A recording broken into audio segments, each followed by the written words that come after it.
ndabasuje aho muherereye hose, ndizera ko muri bazima nanjye ndi muzima. Ukaba uri umuntu w'umunyabwoba, ukaba uri umuntu ufite amasezerano y'Imana ku buzima bwawe ariko ugatinya guhaguruka, iri jambo tugiye kuganira uyu munsi rirakureba.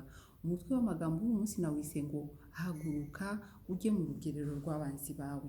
Abanzi tugira rero bashobora kuba baturimwo cyangwa se hanze yacu, kandi ni Satani aba ashaka kugira ngo atunesheshe, adutsindishe kugira ngo tunanirwe, dutsindwe twe kugera aho Imana dushaka.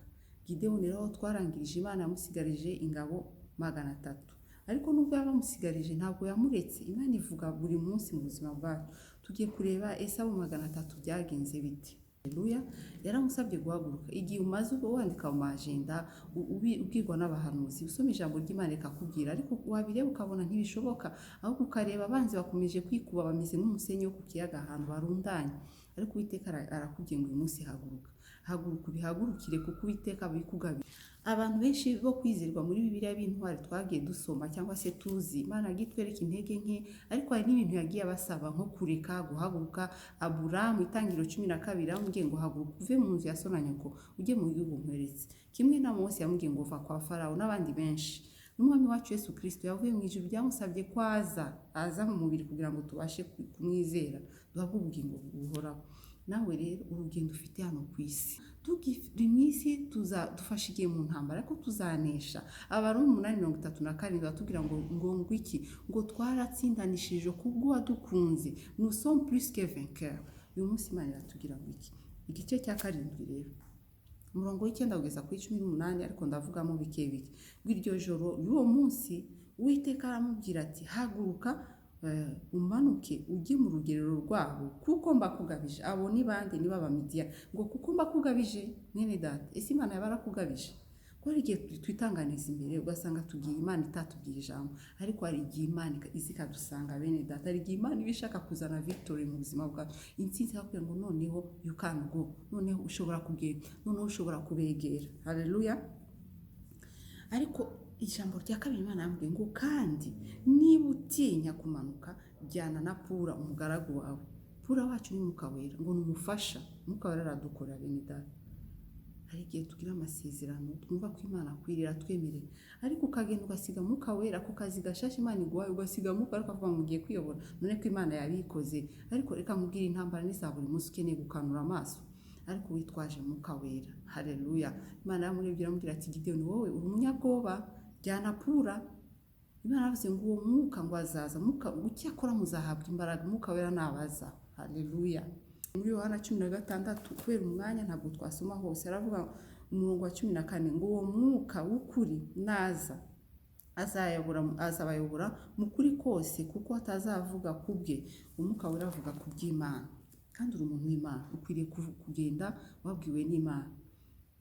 Ushaka kuvuga ngo nese wowe kutubwira nkaho ubwirwa nayo buri munsi ijambo ry'Imana?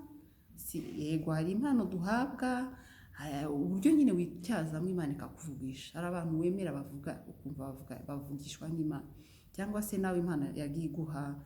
Amen. Imana ifite uburyo ivugana n'abantu bayo, ariko ku ijambo Imana iguhaye ntugatinye, witwaze Pura. Amen. Ngo none ijambo rya gatatu ngiye kuranguza, ngo umanuke, ngo nuhagera ngo umve ibyo bavuga, ngo uhere kuhabwa imbaraga. Nawe uyu munsi birasa naho urimo kureba ibintu byirunze ahantu hamwe birushirijeho kugwiza imbaraga, ariko ukaba uzi yuko ubutumwa n'ubw'umuntu ari kubwirwa n'Imana, afite ubwoba bwo kubyegera. Imana irashaka ko wegera ibikurimo. Hari igihe wizira nawe ugahora utsinda. Ubu nakwicara Imana ikibagira biriya byose. Muri Yesu aravuga ngo nubwo ibyaha byacu byatukura arabyeza bikamera nka sheregi, ariko birasaba ko bihagurukira uyu munsi, ntubikoresha imbaraga zawe. Hari igihe uvuga uti mbo kuva saa 6 ntabwo ndi gukora icyaha, iyi minsi 7 ngiye kwiyiriza. Iyo wihaye Mwuka Wera araza akagutira intege mu bugingo nka Pura, akagukomeza, ugasanga usigaye uri umuntu nawe uvuga uti Imana hari aho navuye, hari aho ngeze. Abanyabwoba Yesu ashimwe. Amen. Uyu munsi Imana irashaka kumanuka muri urwo rugerero rwawe. Ibyo bigutsinda ni ibiki? Uyu munsi bibwire ngo nje kukumva neza. Harya byahereye kumva rero ni igikoresho Imana ishobora gukoresha kugira ngo iguhe ubutsinzi ku buzima bwawe. Yesu ashimwe. ijambo ry'Imana ritubwira ngo kwizera kuzanwa no kumva. Igihe utafashe umwanya kumva ijambo ry'Imana wazakira utabo banzi bawe, wazamenya ute uburyo urwanya abamidiyani. Ujye ufata umwanya wo kumva, kandi hari igihe Imana ibakoresha bakaza bavuga nka wa mugabo Imana ikurimo, nuko ukavuga ngiye kumeruka kera nta mirimo nakoraga, uyu muntu aranshima kubera iki? Ibyo bikagutera intege mu bugingo, kubera ko watinyutse. Nawe ushobora gukorera Imana, nawe hari byinshi bikugose, hari imbaraga zikurimo ziruta izikurwanya. Ijambo ry'Imana ravuga ngo uri intwari ikomeye, ngo kandi ngo iri muri wewe. Imana yacu iba muri twebwe, ariko kenshi kubera pase, ubwoba, nk'uyu yageze ahantu mu rugerero. Imana rero uzi ukuntu byagenze. 13 ngo nuko Gideon agezeho yumva umuntu arotorera mugenzi we ati nabonye ibuye rya sayiri rigwa ku ihema ry'abamidiyani rirangije ngo rikubita hasi. Yesu uyu munsi ni ibuye rimanutse, ni irobi riri ku buzima bwawe.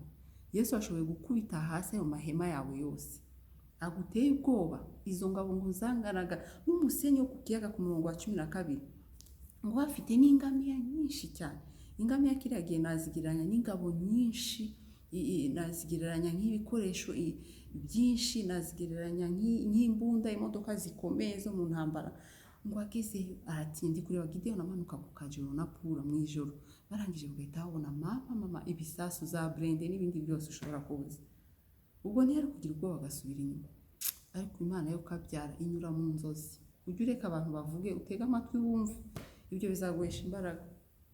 Akenshi dukunda kwiminimiza tukireba nk'inzige kubera ko tutumvise. Uribuka babatasi Imana igendera Yosuwa, igitabo cya Yosuwa igice cya 2 umurongo wa 1, aramubwira ngo Yosuwa ngo bwira abagabo bamanuke bagende gutata igihugu, ngo cyane cyane Yeriko.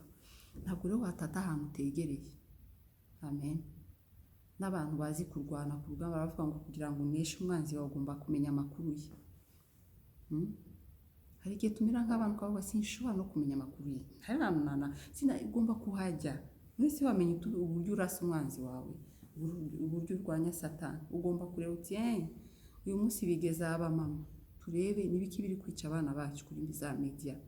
Ukavuga yewe sinshobora kujya kuri Instagram yijyayo kugira ngo urebe ibyo arimo arahakorera. Ujye kuri Facebook kugira ngo umenye uko bimeze, umva amakuru y'isi kugira ngo ube umwingenzi mwiza.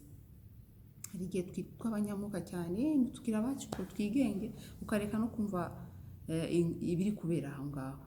Ugomba kubimenya no gusa mu biti, ukamenya uyu munsi ibintu biri gukorwa n'ibi, bityo bizaguhesha umutima wo gusenga musha no kumenya uburyo imbaraga zawe zigomba gukora. Amen. Kumva rero hari igihe bishobora kuza kukwica cyangwa bikaza bije kukubaka. Rero igihe wajyanye na Mwuka Wera ushobora no kujya ahantu hatari heza. Kera nkiri inkumi nari mfite abandi inshuti zanjye twakoranaga umurimo w'Imana wo kuvuga ubutumwa, tukajya ahantu hadakwiriye, ahantu hadashobora kujya abarokore, tugasanga abantu mu tubari tukababwira Imana irabakunda, cyangwa se n'ahandi ntashaka kubabwira kugira ngo hatazagira unyigana. Ariko ubuntu bw'Imana bukaduherekeza, nkabona turagiye turagarutse. Kubera iki? Abo bantu utabasanze hariya wamenya ukuntu ubakurayo. Muri make guhaguruka ni byiza ujyanye n'Umwuka Wera. Icya kabiri no gutega ugutwi. Ntabwo wanatabara umuntu utamwumvisha uburyo arwaye, uburyo arembye. Uriya muntu yarangiritse, uzi ko no kwicarana nawe bindoga. Kuko urogwa se? Ntabwo umuntu ugomba kurogwa n'ibiswe byose. Ntabwo ibintu byose bivugwa nawe bigomba, ufite sensibilité wagira ngo ni indwara. Ahubwo ugomba kwicara ukareba, ukaba strong, ukaremesha abandi. Ariko tubihabwa n'Umwuka Wera. Kuko hari igihe wagenda ugiye gufasha umuntu ahubwo ukaba ugiye kumwica. Imana rero dufashe. Dukeneye rero Umwuka Wera. Urugezo rwose turimo ntabwo turarangiza. Gideon yarakomeje, ariko yarangizanye indirimbo ngo kubw'Uwiteka na Gideon. Nawe uyu munsi ushireho izina ryawe uti kubw'Uwiteka nanjye nzanesha bano bamidiyani. Ngiye gutega amatwi rero kuva uyu munsi kugira ngo nshobore gusapotinga abagenzi banjye, kugira ngo mbabwire uburyo Yesu agira neza, kugira ngo mbashe kumenya ko nanjye ndi strong enough. Haleluya. Barambwiye ngo kugira ngo ugire imbaraga, nuko Gideon ngo maze kumva ubusobanuro ngo yahise ahaguruka ajya kubwira ingabo ze. Reka rero dusenge, ndizera ko hari umuntu afashijwe muri izo ntambwe 3. Nkunda kubabwira intambwe kugira ngo usigarane ibintu mu mutwe. Hari igihe umuntu uvuga ubutumwa yiruka ibintu 3 ngibi ndabisubiyemo mwene data. Hagurukira ibyo bintu ubisange. na Nehemiya kugira ngo ajye gusana iwabo nuko yabanje kugenda areba ukuntu byasenyaguritse. Icya kabiri ujyane mu kabera kuko dufite intege nke nk'abana b'abantu. Icya gatatu utege ugutwi wumve hanyuma uzavana intsinzi. Haleluya. Kumva birakomeza, ntugatinye, dutega amatwi nubwo bisharira rimwe na rimwe, ariko nubwo gusharira hashobora kuvamo ibintu biryoshye bikamera nka bwa buki bwavuye mu muryi, mu nkuru za Samusoni nzababwira. Reka rero dusenge. Uwiteka Imana urakoze kubwo kutwigisha uyu munsi izi nkuru za Gideon zongeye kunyubaka. Uradusaba guhaguruka Mana, rimwe biratugora guhaguruka gusanga abanzi. Bisanzwe biraryoha kwegera abantu ukunda, abantu bakuryohera, ibihe byiza biraryoshe kubimanukamo, ariko Mana udusabye kugenda ahakomeye. Kubw'ibyo rero Mana ko turabanyantege, ndasabye ngo umwuka wera wawe atugendere adufashe kugira ngo tubashe guhagarara neza, kugira ngo tutazagenda nk'aba basore bagiye kwirukana abadayimoni barangije barabakubita. Uyu munsi ukomeze umuntu wawe mu izina ryawe Yesu, ahantu mujyanye kubw'umugambi umufitiye Mana. Ndabizi neza ko hari abantu uri kubwira ubu, ariko hari n'abandi utaremerera kugenda. Uwiteka Imana udukomeze, nka cya gishushanyo cya Daniyeli kikubise hasi. Natwe Mana turashaka ko amahema agwa, turashaka ko abantu barota, turashaka yuko twumva inkuru zidukomeza zitaduca umugongo. Amen. Yesu aduhane umugisha.